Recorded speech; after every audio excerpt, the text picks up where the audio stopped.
Welcome to Sundays with Sandy, a new segment on Last First Date Radio where we believe it is never too late to go on your last first date.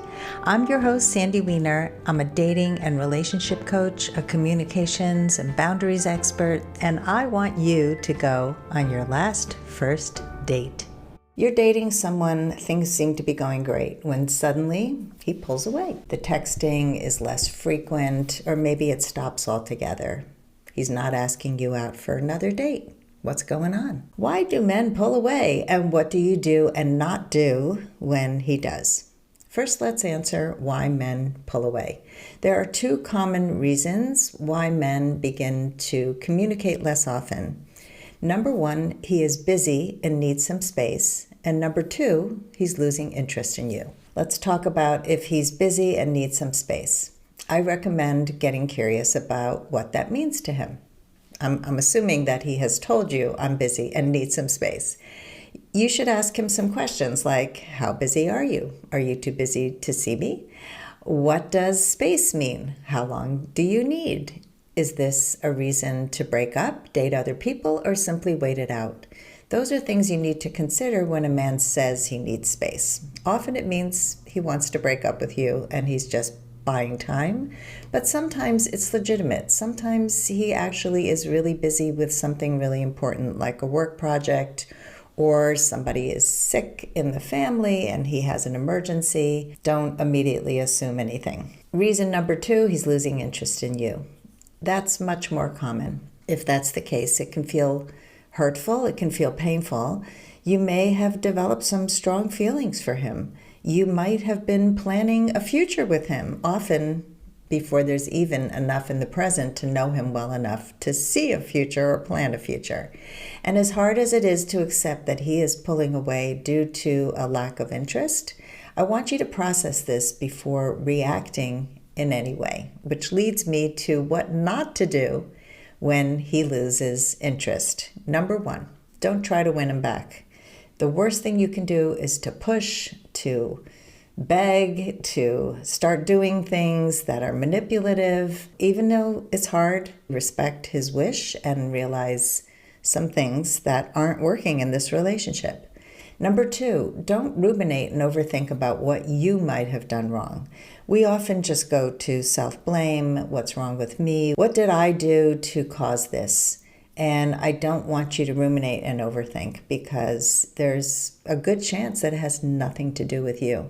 And number three, don't lash out at him in anger. One of the biggest issues is that when you're hurt, you get angry and you want to take it out on him. Your ego has been hurt. You feel hurt. And so how dare you is not a good response. What to do if he pulls away? Let's talk about that. Number one, communicate with him. Send him a simple text. I noticed a change in your communication. Is there something you want to discuss with me? That text will put you back in your power. If he's willing to talk to you about what's going on, you can have a conversation that might actually bring you closer.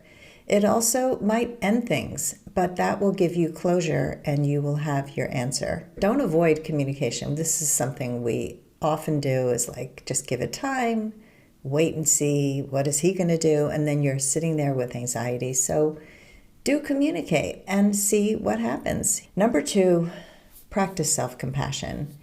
If he indeed disappears and ghosts you, that hurts.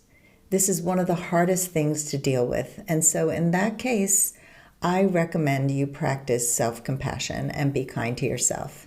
There's an exercise that I recommend to clients by Kristin Neff. She is the queen of self-compassion. And here is how it goes. I recommend you do this for any difficult situation. Anytime you're stressed, this is a perfect exercise. Think of a situation in your life that's difficult, that's causing you stress. Call the situation to mind and see if you can feel it in your body. And now say to yourself, this is a moment of suffering.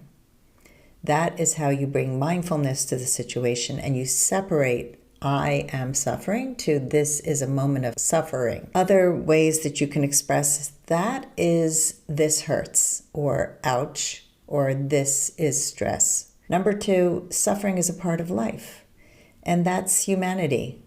And other ways you can express that is other people feel this way, I'm not alone, or we all struggle in our lives. What you're doing is you're saying, I am not alone here.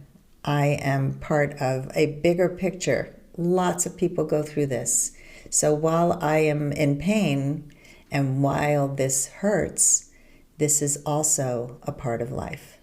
And now, put your hands over your heart and feel the warmth of your hands and the gentle touch of your hands on your chest. And say to yourself, may I be kind to myself. You can also ask yourself, what do I need to hear right now to express kindness to myself? Is there a phrase that speaks to you in your particular situation, like, may I give myself the compassion I need? May I learn to accept myself as I am? May I forgive myself? May I be strong? May I be patient? This practice can be used any time of day or night and will help you remember to evoke the 3 aspects of self-compassion when you need it most. So, have you ever dated a man who pulled away? I'd love to hear your story. Until next time, I hope you go on your last first date. If you are ready to get unstuck, gain new tools, become more empowered, and finally find your last first date, I'd love to talk to you.